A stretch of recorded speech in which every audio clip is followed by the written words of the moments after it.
नमस्कार दोस्तों, परमा एजुकेशन की यूट्यूब चैनल पे आप सभी लोगों का स्वागत करते हैं। बात करेंगे आज पर्यावरण के मैराथन क्लास पे, जो कि बहुत ही महत्वपूर्ण टॉप यहाँ पे नोट्स के साथ साथ प्रश्न भी शामिल किए गए हैं, जो कि आप लोगों के लिए सीटेट की दृष्टि से बहुत ही महत्वपूर्ण होने वाले हैं। तो चलिए आज जल्दी से आज सभी लोग और नोट्स बनाने के लिए तैयार हो जाइए। और लास्ट में आप लोगों के लिए सबसे महत्वपूर्ण टॉप प्रश्न रखे गए हैं, जो कि अब तक के सबसे महत्वपूर्ण टॉप प्रश्नों में से एक होंगे। तो आज ये जल्दी से आ जाइए। और जो भाई बहन हमारे चैनल पे नए हैं, अभी तक हमारे चैनल को सब्सक्राइब नहीं किया, तो क्या करिए, परमा एजुकेशन चैनल को सब्सक्राइब करिए, साथ ही बेल आइकन का बटन दबा लें, ताकि लाइव आने पर आप लोगों के पास एक नोटिफिकेशन पहुंच जाए। तो शेयर कर दीजिए अपने अपने ग्रुपों में, जल्दी से शेयर कर दीजिए, ताकि अधिक से अधिक लोग हमारे चैनल से जुड़ सके। जल्दी से शेयर कर दीजिए अपने अपने ग्रुपों में। आप लोगों का जो भी ग्रुप है उसमें एक बार शेयर करिए, और जो लोग आए उनसे एक बार कंपटीशन करिए। ठीक है, कंपटीशन करिए कि हमारा कितना सही हो रहा है और आपका कितना सही हो रहा है। चलिए देखते हैं क्या करा है। लेकिन बता दें आगे बढ़ने से पहले एक बार आप लोगों को, जो लास्ट में आप लोगों के लिए प्रश्न रखे गए हैं 15+, उसमें से आप लोगों को लगभग 10 प्रश्न सही करने हैं। तो चलिए आ जाइए जल्दी से। गुड इवनिंग सभी लोगों को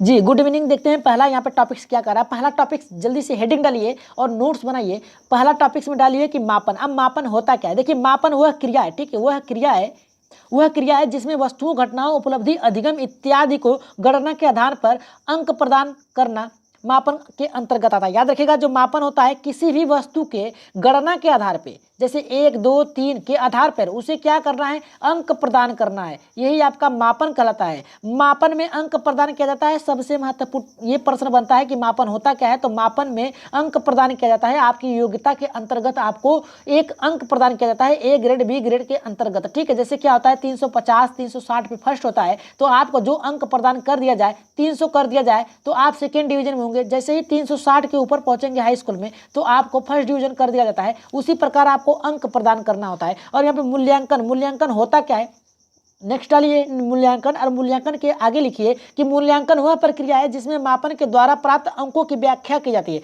मतलब मूल्यांकन वो होता है कि आपने जो अंक प्रदान किया है, जो भी आपने परिणाम पाया गया है आपके द्वारा, ठीक है, उसमें उसकी व्याख्या करना कि उसमें कोई कमी तो न रह गई, यही मूल्यांकन होता है। आपके व्यवहारों की जांच करना ही मूल्यांकन के अंतर्गत आता है। चलिए नेक्स्ट टॉपिक्स पे आगे बढ़ते हैं। देखते हैं नेक्स्ट टॉपिक्स हमारा क्या है, जो कि बहुत ही अच्छा यहाँ पे है कि मूल्यांकन का उद्देश्य क्या होता है। देखिए, मूल्यांकन का उद्देश्य क्या होता है, यहाँ से आप लोगों को 2 नंबर मिलेंगे। ठीक है, यहाँ पे बाल विकास और ईवीएस दोनों में मिलेंगे।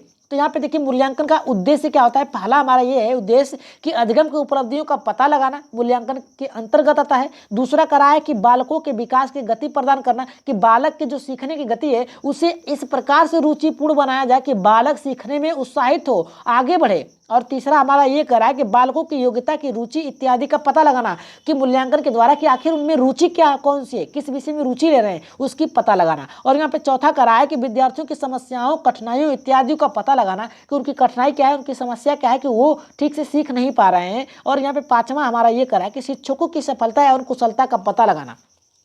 देखिए, मूल्यांकन के द्वारा ये भी पता चलता है कि आपके बालक जो हैं कितना सीखे हैं, यानी आपकी शिक्षण विधियां जो हैं, आपके क्रम जो हैं कैसा है उसके अंतर्गत। तो राइट आंसर यहाँ पे देखिए, राइट नहीं होगा। यहाँ पे पांचवा जो कह रहा है कि शिक्षकों की सफलता और कुशलता, यानी आपकी योग्यता भी शामिल होती है मूल्यांकन के द्वारा, कि आप किस प्रकार से पढ़ा रहे हैं कि बालक सीख नहीं पा रहा है। और यहाँ पे छठा करा है कि अधिगम को प्रभावशाली बनाना। ठीक है, यहाँ पे छठा जो करा है कि अधिगम को प्रभावशाली बनाना, यानी आप किस प्रकार से बालकों में रुचि उत्पन्न कर सकते हैं, किस प्रकार से उनकी योग्यता को बढ़ा सकते हैं। तो छठा हुआ हमारा, देखिए, जो मूल्यांकन का उद्देश्य था, अधिगम की उपलब्धियों का पता लगाना, बालकों के विकास की गति प्रदान करना, बालकों की योग्यता और रुचियों का पता लगाना, और यहाँ पे विद्यार्थियों की समस्याओं और कठिनाइयों का पता लगाना कि किस प्रकार से सीख सकते हैं। और साथ ही मूल्यांकन के द्वारा आप शिक्षकों का भी पता कर सकते हैं कि कितनी उनकी योग्यता है। अब आगे बढ़ते हैं नेक्स्ट टॉपिक्स में, जो कि बहुत ही महत्वपूर्ण है। हेडिंग डाली यहाँ पे मूल्यांकन के प्रकार। ठीक है, मूल्यांकन के प्रकार में देखिए क्या होता है। मूल्यांकन के प्रकार 2 प्रकार के होते हैं, एक सतत होता है और दूसरा क्या होता है, व्यापक होता है। इस देखिए, सतत के अंतर्गत क्या होता है, सतत मूल्यांकन क्या होता है। सतत मूल्यांकन में आप लगातार जो कार्य करते हैं वो सतत के मूल्यांकन के अंतर्गत आता है। जैसे क्या हुआ कि आप कुछ प्रश्न पढ़ा लिए, कुछ टॉपिक्स पढ़ा लिए, फिर इसके बाद तुरंत ही उनका मूल्यांकन कर देना, वो सतत मूल्यांकन के अंतर्गत आता है। और व्यापक मूल्यांकन क्या आता है, देखिए, किसी भी वस्तु आदि का व्याख्या करना, उसके परिणाम की बताना, ये आपका व्यापक हो। मतलब क्या है कि जब पाठ पूरा कर लें, ठीक है। 6 महीने जैसे क्या होता है सालाना और यहाँ पे सालाना होता है, ठीक है। तो उसमें क्या होता है, उसमें पढ़ाने जो पूरा पाठ है उसको पूरा करने के बाद आप उस पर व्याख्या करते हैं, उसका परिणाम बताते हैं। तो यहाँ पे देखिए अब कहते हैं कि लगातार के अंतर्गत क्या आता है। लगातार के अंतर्गत निरंतर चलने वाला मूल्यांकन निर्माणात्मक मूल्यांकन होता है, ठीक है। और यहाँ पे परिणामात्मक के अंतर्गत क्या आता है, अंतिम परिणाम। मतलब क्या है कि सभी सब्जेक्ट खत्म कर कर उस पे एक निर्णय देना, वो आपका अंतिम परिणाम के अंतर्गत आता है। चलिए आगे बढ़ते हैं यहाँ पे नेक्स्ट टॉपिक पे, सतत और व्यापक मूल्यांकन। अब सतत और व्यापक होता क्या है ये भी जानना बहुत ही जरूरी है। अब देखिए सतत यहाँ पे मूल्यांकन क्या होता है, अब चलिए देख लेते हैं। देखिए सतत मूल्यांकन क्या होता है। सतत मूल्यांकन वह है जिसमें अधिगम के दौरान घटित होने वाले व्यवहारों का अध्ययन किया जाता है, जिसके आधार पर व्यवहार में मानसिक परिवर्तन, ठीक है, मानसिक परिवर्तन किया जाता है। सीबीएसई में यहाँ पे प्रारंभिक स्तर की कक्षाओं में अर्धवार्षिक एवं वार्षिक परीक्षाओं की जगह सतत मूल्यांकन का स्थान दिया गया। मतलब ये है कि प्राथमिक स्तर जो है आपका होता है, ठीक है, प्राथमिक स्तर जो होता है आपका 1 से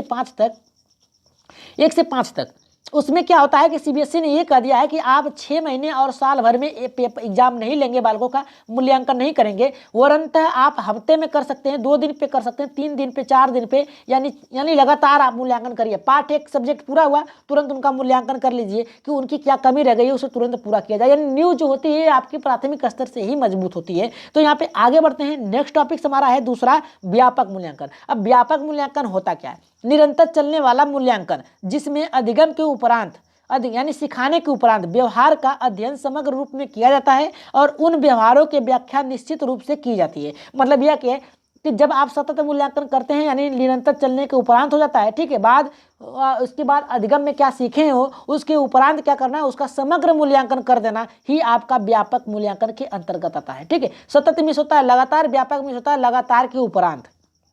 आगे बढ़ते हैं नेक्स्ट टॉपिक्स में, देखते हैं नेक्स्ट टॉपिक्स हमारा क्या है। और बता दें कि कुछ प्रश्न ऐसे भी रखे गए हैं, टॉपिक्स रखे गए हैं जो कि लगातार आते रहते हैं, वो अभी इसके बाद नोट्स के बाद आप लोगों को हुआ आएंगे, ठीक है। व्यापक मूल्यांकन होता क्या है। व्यापक मूल्यांकन देखिए सीबीएसई के द्वारा, ठीक है, इसने कहा है कि मूल्यांकन के उपरांत निम्नलिखित 3 पदों में व्याख्या क्या है। देखिए मूल्यांकन का जो यहाँ पे जो पद है उसको मूल्यांकन के उपरांत यानी इसको कितनी श्रेणियों में बांटा गया है, 3 श्रेणियों में बांटा गया है सीबीएसई के अनुसार। अब देखिए पहला कहता है संज्ञानात्मक पक्ष, दूसरा कह रहा है भावात्मक पक्ष, तीसरा कह रहा है क्रियात्मक पक्ष। 3 पक्ष हो गए। अब देखिए संज्ञानात्मक पक्ष में क्या आता है, इसके अंतर्गत बालकों के व्यवहार में समझ की जांच की जाती है। याद रखिएगा क्या है संज्ञानात्मक में, इसके देखिए संज्ञानात्मक होता क्या है। संज्ञानात्मक ये होता है कि व्यवहार में परिवर्तन जो हो रहा है उसका मूल्यांकन करना। अब देखिए भावात्मक, बालक के यहाँ पे व्यवहार में निहित समय यहाँ पे समानता, प्रेम, दया, करुणा की भावना ही जांच करना। मतलब आपकी भावों क्या है, आपकी अंतर जो आत्मा जो आपकी कहती है, जो आपका दिल दिमाग कहता है उसका, ठीक है, निहित समस्या यहाँ पे प्रेम, दया, करुणा इसके द्वारा चिन्हित करना कि आप किस पे और झुकाव कर रहे हैं। और तीसरा करा है क्रियात्मक पक्ष। अब देखिए क्रियात्मक पक्ष क्या होता है, जिसमें क्रियात्मक का मतलब होता है कि आप करके सीखे, ठीक है, बालक की कार्य करने की स्थिति को जानना ही क्रियात्मक पक्ष के अंतर्गत आता है। तो इसके अंतर्गत बालक के द्वारा संस्कृत गतिविधियों में भाग, यहाँ पे पाठ, सहगामी क्रियाएं, खेले जाने वाले भाग के आधार पर मूल्यांकन करना। क्रियात्मक में होता है करके सीखना, भावात्मक होता है आपके मनो की भाव, संज्ञानात्मक होता है आपकी जिज्ञासा, आपका प्रेम, आपका जो व्यवहार है, आपकी जो अधिगम है उससे संबंधित है, ठीक है। आगे बढ़ते हैं यहाँ पे मूल्यांकन की विधियां। अब मूल्यांकन की विधियां कौन कौन सी है एक बार देख लीजिए। मूल्यांकन की विधियां हेडिंग डालिए मूल्यांकन की विधियां। और मूल्यांकन की विधियों में पहला आता है साक्षात्कार विधि, दूसरा आता है प्रश्नोत्तर विधि। साक्षात्कार मूल्यांकन में क्या आता है, यह मूल्यांकन वह है इस विधि में जिसमें प्रत्यक्ष तौर पर बातचीत के माध्यम से बालकों का मूल्यांकन किया जाता है, ठीक है। साक्षात्कार में क्या होता है, आप जैसे क्या होता है आमने सामने बैठकर क्या करते हैं, आप प्रत्यक्ष रूप से बातचीत करके क्या करते हैं, आप उनसे क्या होता है कि आपका वाइबा जिस प्रकार से होता है आपके समझ, ठीक है, आपका नहीं होता है इंटरव्यू, साक्षात्कार में होता है इंटरव्यू, ठीक है। उसमें साक्षात्कार आपके आमने सामने बैठ के प्रश्न पूछा जाएगा और इसके द्वारा भी मूल्यांकन किया जाता है। अब दूसरा हमारा है प्रश्नोत्तर विधि। प्रश्नोत्तर विधि यह मूल्यांकन की वह विधि है, ठीक है, वह विधि है जिसमें शिक्षक के द्वारा विद्यार्थियों के प्रश्न पूछकर उसके व्यवहारों की जांच की जाती है। देखिए ये जो प्रश्नोत्तर विधि है इसमें क्या होता है, एक तरफा मूल्यांकन भी होता है और 2 तरफा भी होता है। एक तरफा मतलब पक्षपात का ज़्यादा भय रहता है। देखिए क्या होता है कि कभी किसी बालक आपको अच्छा लगता है तो आप उससे ऐसे प्रश्न पूछते हैं जो उसको आ रहा हो, और दूसरे बालक से ऐसे कठिन प्रश्न पूछ देते हैं जिसमें उसको नहीं आ रहा है, तो इसमें पक्षपात होने की भावना अधिक रहती है, ठीक है।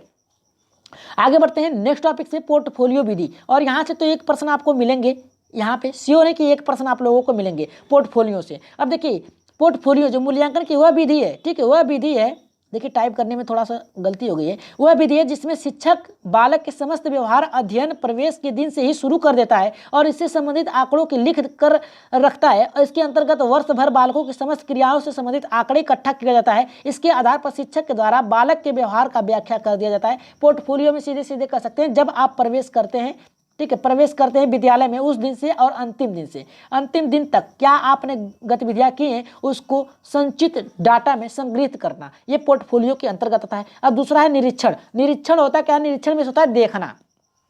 निरीक्षण विधि के अंतर्गत, इसके अंतर्गत बालकों के व्यवहार का अध्ययन अवलोकन, अवलोकन में होता है निरीक्षण, निरीक्षण में होता है देखना, ठीक है, ऐसे कर सकते हैं। निरीक्षण में होता है अवलोकन, अवलोकन, और अवलोकन में होता है देखना, देखना, ऐसे आप समझ सकते हैं, ठीक है। अब देखिए व्यवहार का अध्ययन अवलोकन के आधार पर किया जाता है और इसी के आधार पर शिक्षक द्वारा व्याख्या कर दी जाती है। तो ये निरीक्षण के आधार पर होता है, यानी देखकर, ठीक है, देखकर उसका मूल्यांकन करना। अब आगे बढ़ते हैं, बहुत ही टॉप प्रश्नों पे ईवीएस के मैराथन चल रही हैं, तो यहाँ से प्रश्न आप लोगों को बनेंगे, तो याद रखेगा हर एक प्रश्न आप लोग बहुत ही अच्छे तरीके से सॉल्व करिएगा। यहाँ पे देखिए क्या करा है हमारा, मिट्टी के घर, यहाँ से प्रश्न बनते हैं। तो मिट्टी के घर प्राय गांव में पाए जाते हैं। मिट्टी के घर उन जगहों में भी पाए जाते हैं जहां गर्मी ज़्यादा पड़ती है, जैसे राजस्थान। इन घरों की दीवारें मोटी होती हैं यहाँ पे, ताकि गर्मी अंदर न जा सके। इन घरों की छतें झाड़ियों या छप्पर की बनी होती हैं। कुछ घरों के छत में नीम या कीकर की लकड़ियां का इस प्रयोग होता है ताकि कीड़े न लग सके। इन घरों में समय समय पर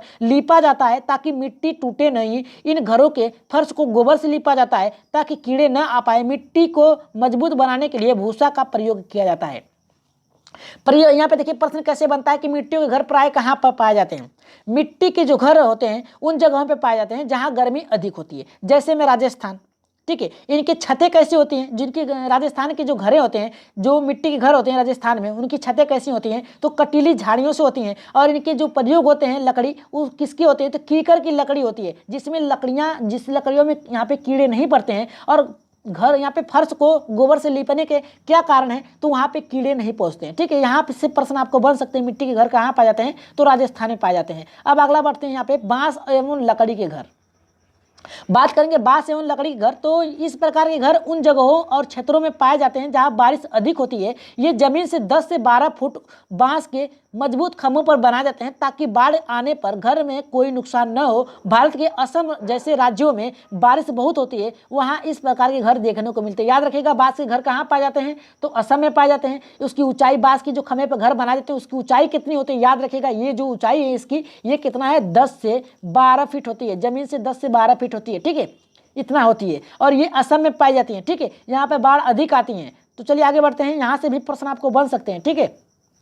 आगे बढ़ते हैं, बर्फ एवं इग्लू, ठीक है, बर्फ, बर्फ का घर। अब देखिए बर्फ का घर क्या है, यह बर्फीले क्षेत्रों में पाया जाता है। यह बर्फ के टुकड़ों, यानी यहाँ पे प्लाक्स, यानी बर्फ के टुकड़े यहाँ पे देख रहे हैं, छोटे छोटे टुकड़े हैं बर्फ के, ठीक है, इससे जोड़ कर बनाया गया है, जोड़ के बनाए जाते हैं। यह एक स्कीमो शिकारियों अस्थायी निवास होता है। यहाँ पे गुंबज के आकार का होता है और इसमें प्रवेश द्वार बहुत छोटा होता है ताकि बर्फीली हवा अंदर न जा सके। बर्फ की दीवारों के बीच मौजूद हवा अंदर की गर्मी को बाहर आने से रोकती है। याद रखेगा क्या कहा है यहाँ पे, यहाँ पे कहा क्या है कि बर्फीले क्षेत्रों में पाया जाता है। क्या पाया जाता है यहाँ पे, ये बर्फ के घर, ठीक है, बर्फ के घर बर्फीले इलाकों में पाए जाते हैं। और इसे बनाते कौन है, इंग्लू लोग बनाते हैं। और ये जो होता है इंग्लू लोगों का क्या होता है, अस्थायी, इंग्लू जो शिकारी होते हैं इनका अस्थायी घर होता है। और बता दें कि इनके जो घर होते हैं ये गुंबज नुमा होते हैं। कैसे होते हैं, गुंबज नुमा होते हैं। और जो घरे का द्वार होता है उसे छोटा रखते हैं ताकि हवा जो है अंदर प्रवेश न कर सके, ठीक है, जो अंदर की गर्मी है वो बाहर न आ सके। तो चलिए आगे बढ़ते हैं यहाँ पे चौथे टॉपिक पे। चौथा हमारा टॉपिक ये करा है कि हाउस बोट, हाउस बोट कहाँ पाए जाते हैं। हाउस बोट देखिए ये लकड़ी का बना होता घर होता है, ये हमेशा यहाँ पे पानी में तैरता रहता है। इस घर में लकड़ी पर यहाँ पे खूबसूरत नक्काशी पाई जाती है।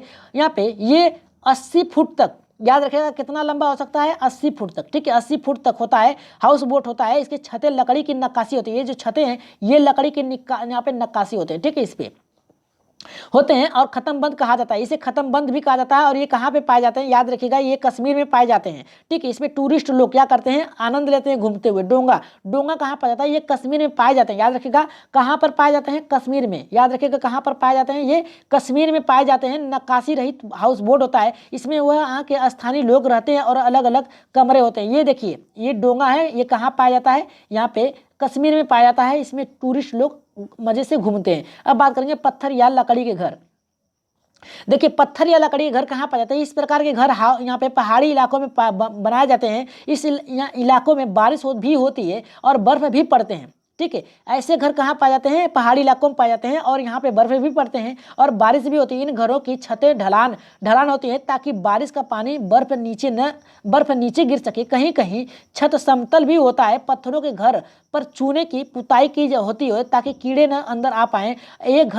ये घर एक मंजिले होते हैं या फिर 2 मंजिले होते हैं। लद्दाख के लोग यहाँ पे घर पर निचली मंजिल की समान जानवर और यहाँ पे रखते हैं, उपयोग करते हैं। और लद्दाख के लोग अपने घरों के समतल छतों पर यहाँ पे फसल, सब्जियां और सुखाने के लिए करते हैं। इस प्रकार के घर जम्मू कश्मीर, हिमाचल प्रदेश में पाए जाते हैं। यहाँ पे देखिए, ये स्थान जो होता है पहाड़ी एरिया में पाए जाते हैं और कहाँ पाए जाते हैं, जम्मू कश्मीर में और हिमाचल प्रदेश में पाए जाते हैं। और जो इनके घरे होते हैं ये ढलान नुमा होते हैं ताकि बर्फ और यहाँ पे पानी, जब बारिश का पानी हो वो आसानी से नीचे चल जाए। और ये घर जो होते हैं एक मंजिला होते हैं और 2 मंजिला भी होते हैं। एक मंजिला और 2 मंजिला दोनों होते हैं। और इसमें क्या होता है कि नीचे का जो मंजिला होता है इसमें जानवर और सब्जियां सुखाते हैं और छतों पर जानवर रखते हैं, सामान रखते हैं और ऊपरी मंजिल पे रहते हैं। और हिमाचल प्रदेश के लोग जो होते हैं ये ऊपरी मंजिल पे क्या करते हैं, यहाँ पे सब्जियों को सुखाते हैं। ठीक है, आगे बढ़ते हैं यहाँ पे 7वें टॉपिक्स में, जो कि बहुत ही अच्छा टॉपिक है। यहाँ पे 7वां ये करा है कि यह लोगों का टेंट ये लोगों का अस्थायी निवास होता है। अलग अलग क्षेत्रों में अलग अलग चीज़ों में से बनाई जाती है। शहरों में गरीब लोग प्लास्टिक टेंट डाल कर रहते हैं। कहीं कहीं ईंट यहाँ पे करा है, कहीं कहीं टेंट कपड़ों के बने होते हैं। पर्वतारोहित टेंट दो तरह वाले होते हैं, प्लास्टिक शीट से बनते हैं यहाँ पे और ठंडे न लगे। लद्दाख के यहाँ पे चपांग जनजाति के लोग याक के बालों की पट्टियों से टेंट बनाते हैं। याद रखिएगा, लद्दाख के जो लोग होते हैं यहाँ पे याक के जो चंपांग जाति के होते हैं, याद रखिएगा कौन जाति के होते हैं, चंपांग जाति के होते हैं। ये लोग क्या करते हैं, ये लोग यहाँ पे याक के जो बैल होते हैं उनके बालों से बनाते हैं। और जो पर्वतारोहित होते हैं ये प्लास्टिक टेंट बनाते हैं ताकि बर्फीली हवा जो है अंदर प्रवेश न कर सके। ठीक है,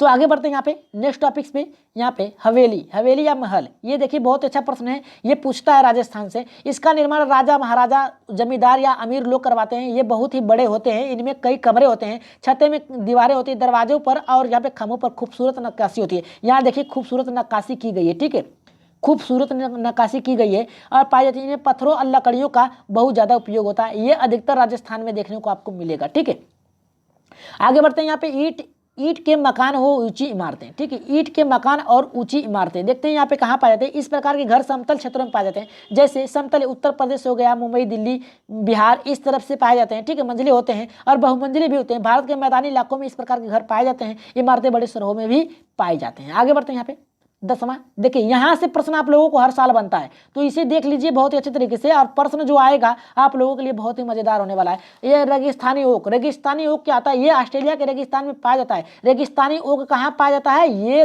यहाँ पे ऑस्ट्रेलिया में पाया जाता है। ठीक है, इस पेड़ की ऊंचाई लगभग 4 मीटर होती है। याद रखिएगा कितना होता है, ये कितना होता है, 4 मीटर होता है। ठीक है, इसकी जड़ें वृक्ष की ऊंचाई की लगभग 30 गुना बहुत गहराई तक जाती है। याद रखिएगा इसकी जड़ें जो होती हैं ये लगभग कितना जाती है, 30 गुना अंदर जाती है। ठीक है, 30 गुनी अंदर गहराई तक जाती है जहां तक पानी न मिले। इसके तने में पानी जमा रहता है। जब इस क्षेत्र के लोग पानी की कमी होती है तब यहाँ के लोग निवासी इसके तने के अंदर पतला पाइप डाल के क्या करते हैं, पानी को निकाल के पीते हैं। ओक, जो रेगिस्तानी ओक होता है, इसके पतले पाइप जो होते हैं, इसके शाखाएं होते हैं, इसमें क्या करते हैं, पतले पाइप डालकर पानी को निकाल के पीते हैं जब पानी की कमी होती है। आगे बढ़ते हैं यहाँ पे खेजड़ी का वृक्ष, देखिए यहाँ से भी प्रश्न बनता है। खेजड़ी का वृक्ष ये भारत के रेगिस्तान में पाया जाता है। दूसरा करा है इसकी लकड़ी में यहाँ पे कीड़ा नहीं लगता। और यहाँ पे तीसरा करा है कि इसकी फलियों से सब्जी बनाई जाती है। और चौथा करा है कि इसकी फलियां दाल के रूप में प्रयोग की जाती है। और चौथा करा है इसे ज़्यादा पानी की जरूरत नहीं होता है। यहाँ पे खेजड़ी का वृक्ष जो होता है भारत के रेगिस्तानी में पाया जाता है, रेगिस्तान में पाया जाता है। इसके लकड़ी में जो होता है कीड़े नहीं लगते हैं। इसकी फलियों से क्या बनाई जाती है, सब्जियाँ बनाई जाती है। इसकी छाल की दवा बनाई जाती है, दवा के रूप में प्रयोग की जाती है। और यहाँ पे इसे ज़्यादा पानी की जरूरत नहीं होती है। ये भारत के रेगिस्तानों में पाया जाता है। आगे बढ़ते हैं यहाँ पे नेफंथनिस, देखिए यहाँ से प्रश्न आप लोगों को बन सकते हैं। नेफंथनिस घटपर्थी कहा जाता है, ठीक है, यानी कीड़े मकोड़ों को खाने वाला। यह एक कीड़भक्षी पौधा है, यहाँ पे कीड़भक्षी पौधा खाने वाला है। यह कीड़े मकोड़ों को, अपने मेढक, चूहे और छोटे जीवों को भी खा जाता है। इसमें प्रकाश संश्लेषण होता है, परंतु नाइट्रोजन प्राप्त करने के लिए कीड़े मकोड़े अन्य छोटे जीवों का शिकार करते हैं, नाइट्रोजन प्राप्त करने के लिए। और यहाँ पे तीसरा करा है कि इसमें प्रकाश संश्लेषण होता है, ठीक है। एक मिनट, यहाँ लंबे घड़े, ये लंबे घड़े के जैसा होता है, यहाँ देखिए लंबे घड़े के जैसा होता है, ठीक है, होता है। इसके ऊपर पानी, यहाँ पे पत्ती नुकीला होता है, ये देखिए ये नुकीला बना हुआ है, ठीक है, नुकीला बना हुआ है, ठीक है, नुकीला बनाता है। इसमें खुशबूदार, इससे खास, यहाँ पे खास खुशबूदार निकलती है, जिससे कीड़े मकोड़े इसकी ओर आकर्षित होकर इसके घड़े में फंस जाते हैं और इसका शिकार बन जाते हैं। यह मेघालय, भारत के ऑस्ट्रेलिया और इंडोनेशिया में पाया जाता है। याद रखिएगा, जो घड़भर्ती नेफंथनिस पौधा होता है ये कहाँ कहाँ पाया जाता है, तो भारत के नेपाल, यहाँ पे मेघालय राज्य में पाया जाता है, ऑस्ट्रेलिया में पाया जाता है, इंडोनेशिया में, 3 राज्यों में पाया जाता है, 3 देशों में पाया जाता है, ठीक है। आगे बढ़ते हैं। यहाँ पे हाथी, देखिए यहाँ से भी प्रश्न बनता है, तो इसे मत छोड़िएगा। हाथी से देख लेते हैं। ये पृथ्वी के ऊपर स्थल मंडल में पाए जाने वाला ये सबसे बड़ा जानवर है। इसकी आयु लगभग कितनी होती है? हाथियों की आयु कितनी होती है? याद रखिएगा 70 वर्ष। कितना होता है? 70 वर्ष होती है। इसका दिमाग काफी बड़ा होता है, लगभग 5.5 किलो का होता है। इसका जो दिमाग होता है कितना होता है? 5 किलो का है, 5.5 केजी का, ठीक है। ये ठंडा रहने के लिए कीचड़ पानियों में खेलता है। अपने शरीर को ठंडा रखने के लिए कहाँ खेलता है? यहाँ पे देखिए कीचड़ और पानियों में खेलता है, ठीक है। एक दिन में इसके बड़े हाथी लगभग कितना खाते हैं? 100 केजी पत्ते, यानी 1 कुंटल पत्तियां यहाँ पे खा जाते हैं, ठीक है। ये शाकाहारी होता है। इसके बच्चे वजन लगभग 2 कुंटल का होता है। इसके बच्चे जो होते हैं, इसके बच्चों का वजन होता है लगभग 2 कुंटल का होता है। आगे बढ़ते हैं। हाथियों और बच्चों के समूह में रहना, एक समूह में रहते हैं लगभग 10 से 12 बच्चे। हाथियों के समूह में कितने बच्चे रहते हैं? 10 से 12 बच्चे होते हैं, ठीक है। सबसे बुजुर्ग हाथी इस समूह का नेता होता है और हाथी के नर बच्चे 14 से 15 वर्ष बाद अपने समूह को छोड़ देते हैं। हाथी बहुत कम सोते हैं, 2 से 4 घंटे सोते हैं। हाथी के कान बहुत बड़े होते हैं, ये सुनने के लिए, अलावा यहाँ पे कानों को हवा के लिए काम करता है, ठीक है। याद रखिएगा, इसकी जो हथनी होती है, इसका जो हाथी का ग्रुप होता है, इसमें जो सबसे बुजुर्ग हथनी होती है यही उसका मुखिया होता है। और इसके ग्रुप में कितने बच्चे होते हैं? 14 से 15 बच्चे होते हैं। और याद रखिएगा, इसके बच्चे जो होते हैं 14 से, याद रखिएगा 14 से 15 वर्ष में अपने ग्रुप को छोड़ देते हैं, ठीक है। याद रखिएगा, इसके बच्चे कितने, हाथी कितने सोते हैं? तो 2 घंटे, 2 से 4 घंटे ही केवल सोते हैं दिन में, ठीक है। आगे बढ़ते हैं। बहुत ही इंपॉर्टेंट प्रश्न था यहाँ से, और यहाँ से भी प्रश्न आप लोगों को बहुत ही मजेदार बनेंगे कि इसको जंगल का राजा कहा जाता है। किसको? शेर को कहा जाता है, ठीक है, शेर को कहा जाता है, राजा कहा जाता है। इसकी आयु लगभग 14 साल की होती है। ये भूरे रंग का होता है। यह अपनी मूंछों की मदद से शिकार का पता लगा लेता है और अंधेरे में भी रास्ता ढूंढने में मदद करता है। इनके कानों की मदद से यह अपने शिकार की धीमी से धीमी आवाज़ों को सुन लेता है। यह मनुष्य से लगभग 6 गुना अधिक सुन सकता है, ठीक है। ये यहाँ पे करा है कि इसके बच्चे का वजन पैदा होने पर कितना होता है? लगभग 1 केजी का होता है। याद रखिएगा।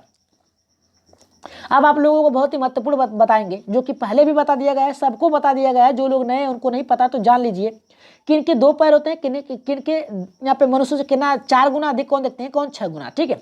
देखिए, जिनके भी 2 कान प्लस 2 पैर होंगे, याद रखिएगा, वो 4 गुना पक्षियाँ होती हैं, ठीक है। पक्षियाँ वो 4 गुना देखेंगे पक्षियाँ, और जिनके 2 कान प्लस 2 पैर होंगे वो 6 गुना देखेंगे, ठीक है। तो अब देख लीजिएगा किसके 2 पैर होते हैं, किसके 4 पैर होते हैं।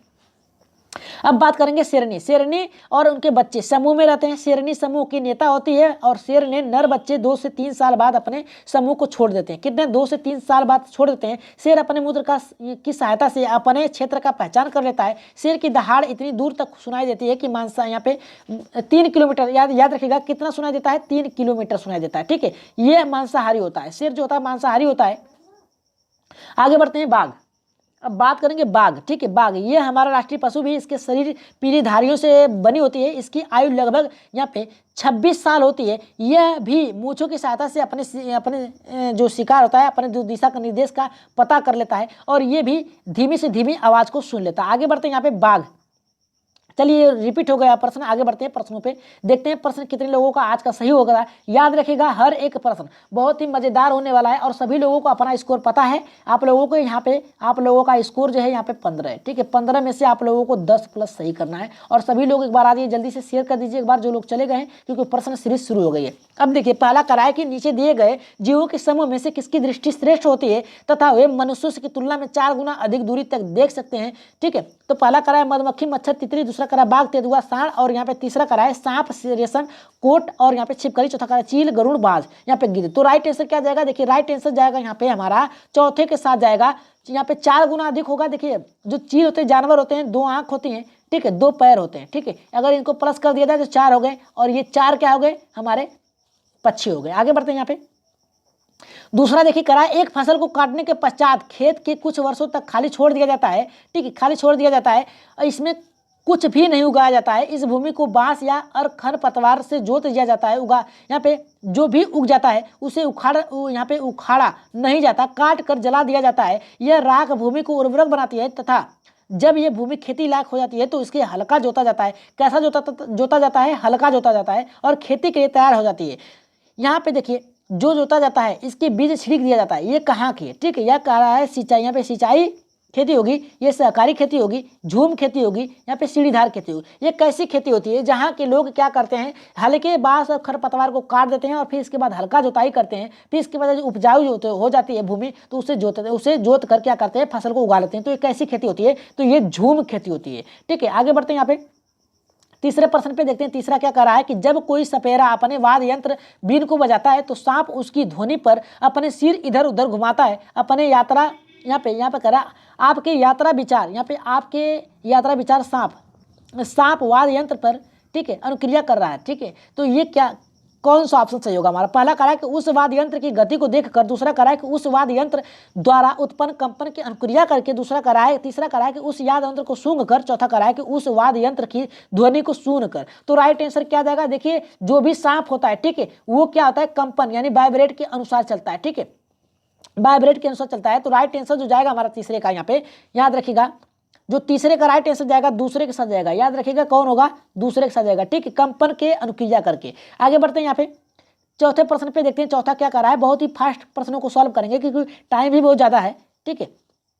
यहाँ पे देखिए परिवार एक इकाई होता है, इसमें माँ बाप, पिता और उसके 2 बच्चे होते हैं। यह कथन है, पहला करा है सत्य है क्योंकि ये सभी भारतीय परिवार इसी प्रकार के होते हैं। दूसरा कहा सही नहीं है क्योंकि इस कथन में यह स्पष्ट करना चाहिए कि बच्चे जैविक हैं। और तीसरा करा है कि यह नहीं है, सही नहीं है क्योंकि परिवार कई प्रकार के होते हैं तथा परिवार का केवल एक ही प्रकार वर्गीकृत नहीं किया जा सकता। चौथा करा है सत्य है क्योंकि यह एक किसी आदर्श परिवार का आकार है। तो राइट आंसर क्या जाएगा, देखिए क्या कहा है, ऐसा परिवार जिसमें माँ है, पिता है और उसके 2 बच्चे हैं, ये किसका संबंधित होगा, पहला, दूसरा, तीसरा या फिर चौथा। दी राइट आंसर जो जाएगा हमारे यहाँ पे चौथे के साथ जाएगा, सत्य है क्योंकि यह किसी आदर्श परिवार का एक हिस्सा आकार है। तो राइट आंसर यहाँ पे जाएगा हमारा चौथे के साथ जाएगा। आगे बढ़ते हैं, यहाँ पे 5वें प्रश्न पे देखिए 5वां प्रश्न ये करा है हमारा कि मानव, यहाँ पे मानवों के पेट में अमाशय रस की आकृति होती है और उस भोजन को पाचन में सहायता करती है। क्या, क्षारीय, उभयधर्मी, उदासीन, अम्लीय। तो राइट आंसर क्या जाएगा, मानव के पेट में अमाशय रस की प्रकृति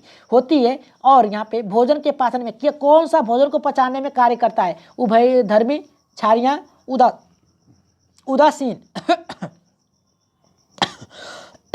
जी राइट आंसर यहाँ पे जाएगा क्षारी के साथ जाएगा, चौथा हमारा राइट आंसर होगा। आगे बढ़ते हैं, यहाँ पे 5वें प्रश्न पे देखते हैं 5वां कितने लोगों का सही होता है। देखिए 5वां ये कह रहा है पर्यावरण अध्ययन की आपकी कक्षा में समूह क्रियाकलाप का निर्माण करते हुए आप निम्नलिखित विचारों पर ध्यान देंगे। यहाँ पे पहला करा है कि बच्चों की रुचियों को ध्यान देंगे, दूसरा लड़के और लड़कियों का समान रूप से रुचिकर लगे ऐसे पाठों का ध्यान देंगे, यहाँ पे इसमें मूल्यवान सामग्री लगी हो, और यहाँ पे चौथा करा है कि सभी धार्मिक संस्कृति पृष्ठभूमि के बच्चों को रुचि लगे। तो राइट आंसर यहाँ पे क्या जाएगा, जल्दी बताइए कि छठे का राइट आंसर यहाँ पे क्या जाएगा। जी राइट आंसर क्या जाएगा, देखिए हमारा तीसरा गलत होगा, मूल्यवान सामग्री से नहीं होगा, पहला भी सही होगा, दूसरा भी, चौथा भी। तो राइट आंसर यहाँ पे जाएगा तीसरे के साथ जाएगा। आगे बढ़ते हैं 7वें प्रश्न पे देखते हैं 7वां प्रश्न क्या कर रहा है, बहुत ही फास्ट तरीके से प्रश्न को सॉल्व करिए, बहुत ही फास्ट एकदम क्लास चलेगी अब अभी से। यहाँ पे निम्नलिखित में से सभी कथनों, यहाँ पे कह रहा है कथन, सभी कथन पर्यावरण अध्ययन की सामूहिक रूप से क्रियाकलापों में संलग्न शिक्षकों और शिक्षार्थियों के पक्ष में तर्क प्रस्तुत करते हैं, केवल एक कथन को छोड़ के। कौन सा कथन हुआ है, पहला करा है पूर्ण के समर्थन में बच्चों की अपनी क्षमता में अधिक ज्ञान निर्माण में सहायता मिलती है, दूसरा करा है बच्चे परस्पर सामंजस्य और सहयोग करना सीखते हैं, और तीसरा करा है बच्चे दूसरे बच्चों से यहाँ पे बात और बहस के द्वारा सीखते हैं, तीसरा करा है कि समूह क्रियाकलाप की वजह से बच्चे अंक उपलब्धि में अच्छा सुधार करते हैं। तो राइट आंसर यहाँ पे क्या जाएगा, जल्दी बताइए 7वें का राइट आंसर क्या जाएगा। जी राइट आंसर 7वें का पहला जाएगा। आगे बढ़ते हैं, यहाँ पे लाइक कर दीजिए, जितने लोग हैं लाइक शेयर जरूर करिएगा, ठीक है। यहाँ पे देखिए हमारा लास्ट प्रश्न ये करा है, हमारा 8वां प्रश्न ये करा है, समूह करा, यहाँ पे करा है समूह कार्य में पर्यावरण अध्ययन कर रहे बच्चों के सामाजिक व्यक्तित्व विशेषताओं के आकलन के लिए निम्नलिखित में से कौन सा उपकरण सर्वाधिक उपयुक्त है। तो पहला यहाँ पे करा है कि निर्धारित मापियां, दत्तकार, कागज पेंसिल परीक्षण, मौखिक प्रश्न। तो राइट आंसर यहाँ पे क्या जाएगा, जल्दी से बताइए कि 8वें का राइट आंसर हमारा होगा जी। राइट आंसर जाएगा मौखिक प्रश्न। आगे बढ़ते हैं यहाँ पे 9वें प्रश्न पे, बहुत ही फास्ट तरीके से प्रश्न सॉल्व करिए, बहुत ज्यादा टाइम हो गया है यहाँ पे। नीचे पौधे के बारे में बच्चों के कुछ यहाँ पे सहानुभूति विचार दिए गए हैं, इनमें से कौन सा विचार वैज्ञानिक दृष्टिकोण से ठीक है। यह प्रश्न आप लोग तीसरी बार कर रहे हैं, याद रखिएगा 3 से 4 बार कर रहे हैं, तो इसे शामिल करने का मतलब ये है कि प्रश्न में आ चुका है कई बार। तो यहाँ पे पहला करा है घास पौधे नहीं है, कुछ सब्जियां फल होती हैं, बीज किसी पौधे का हिस्सा नहीं है। चौथा करा है गाजर और बंद गोभी पौधे हैं, ठीक है, पौधे नहीं है। तो राइट आंसर यहाँ पे क्या जाएगा, 9वें का जी। 9वें का राइट आंसर जाएगा यहाँ पे कुछ सब्जियां फल नहीं होती है। चलिए आगे बढ़ते हैं 10वें प्रश्न पे। देखिए 10वां ये कराया है हमारा कि कक्षा 4 की एक शिक्षिका ने अपने शिक्षार्थियों से कहा, कुछ वयोवृद्ध लोगों से ये पूछिए कि जब वो जवान थे। ये भी प्रश्न आप कर चुके हैं, ठीक है, तो इसको उत्तर बहुत ही अच्छे से दीजिएगा। इन्होंने पौधे देखे थे जो आजकल नहीं दिखाई पड़ते हैं। ऐसे प्रश्न पूछने का निम्नलिखित में से कौन सा कौशल आकलन नहीं है, यानी प्रश्न पूछने का ऐसा कौन सा आकलन नहीं है कि जो पौधे पेड़े आपने देख चुके हैं वो अब नहीं है। ऐसे प्रश्न पूछने का उद्देश्य क्या है, प्रयोग, चर्चा, प्रश्न पूछना, अभिव्यक्ति करना। तो राइट आंसर 10वें का क्या जाएगा जी, प्रयोग करना। राइट आंसर जाएगा यहाँ पे पहले के साथ जाएगा। कमेंट फास्ट करिए, हमारे पढ़ने से पहले ही आप लोग क्या करिए, प्रश्न के उत्तर दे दीजिए। एक शिक्षिका प्रत्येक बच्चों को अपने घरों की रद्दी सामग्री से कुछ उपयोगी वस्तु बनाने को कहती है। शिक्षक का शैक्षिक अभिप्राय नहीं है, क्या नहीं है। पहला करा है यहाँ पे बच्चों को यहाँ पर कराया कि पुनश्चक्रण और पुनः प्रयोग और रूपांतर करने की समझ देना। दूसरा कराया कि कूड़े से बनी श्रेष्ठ वस्तुओं की प्रदर्शनी आयोजित करना। तीसरा कराया कक्षा में श्रेष्ठ विद्यार्थियों के बारे में निर्णय लेना। और चौथा कराया बच्चों में यहाँ पे सृजनशीलता का विकास करना। तो राइट आंसर यहाँ पे क्या जाएगा, जल्दी से बताइए कि राइट आंसर यहाँ पे क्या जाएगा हमारा 11 का जी। राइट आंसर जाएगा यहाँ पे तीसरे के साथ जाएगा, कक्षा में श्रेष्ठ विद्यार्थियों के बारे में निर्णय लेना। राइट आंसर, करेक्ट आंसर आप लोगों का आ रहा है एकदम। यहाँ पे देखिए 12 का क्या करा है कि पर्यावरण अध्ययन की पाठ्य पुस्तक में प्रयुक्त भाषा है। पहला करा है रूखी और बच्चों के द्वारा समझ में ना आया ऐसी होनी चाहिए, कठिन होनी चाहिए। परिभाषाओं पर बल देते हुए औपचारिक बनाई जानी चाहिए, तकनीकी और औपचारिक होनी चाहिए। चौथा करा है बच्चे दिन प्रतिदिन भाषा का समृद्ध होना चाहिए। ये प्रश्न भी आप लोग अभी 4 दिन पहले ही किए हैं, तो गलत मत करिए, ठीक है। तो 12 का राइट आंसर क्या होगा जी, राइट आंसर जाएगा यहाँ पे हमारा चौथे के साथ जाएगा, ठीक है, चौथे के साथ जाएगा। आगे बढ़ते हैं यहाँ पे 13वें प्रश्न पे।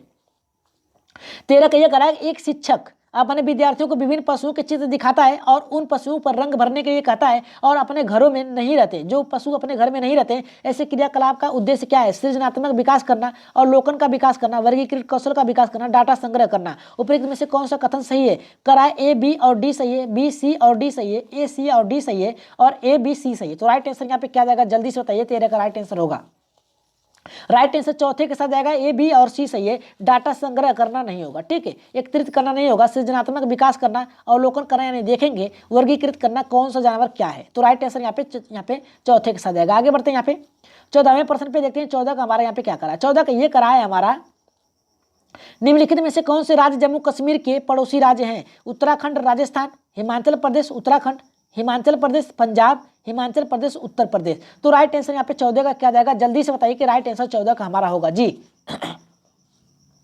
14 का राइट आंसर जाएगा, तीसरे के साथ जाएगा। एकदम फास्ट कमेंट करिए सभी लोग, एकदम राइट आंसर होगा यहाँ पे हिमाचल प्रदेश और पंजाब। आगे बढ़ते हैं 15वें प्रश्न पे, जो कि आप लोगों के लिए है। देखते हैं कितने लोगों का यहाँ पे सही होता है। ये नीचे दिए गए खाद्य पदार्थों के किस समुच्चय में लौह प्रचुर मात्रा में पाया जाता है, यानी कौन से खाद्य पदार्थ में लौह प्रचुर मात्रा में पाया जाता है। देखिए सबसे अच्छा जांचने का तरीका ये है कि जो फल हैं, जो सब्जियां हैं, उसे काट कर कुछ समय के लिए रख दें। देखेंगे जब काट देंगे तो उसके छल्ले में क्या होगा, जो कटा हुआ भाग होगा वो काला पड़ने लगेगा, ठीक है, लाल होने लगेगा, तो वो लौह की मात्रा उसमें होती है। तो राइट आंसर क्या जाएगा, पहला होगा, दूसरा होगा, तीसरा, चौथा। देखिए कौन से में है, समुच्चय में लौह की प्रचुर मात्रा बंद गोभी में है, भिंडी में, गुड़ में, आंवला में, पालक में, गुड़ में, आंवला, पालक, आलू में, आंवला, आलू, टमाटर, लगभग।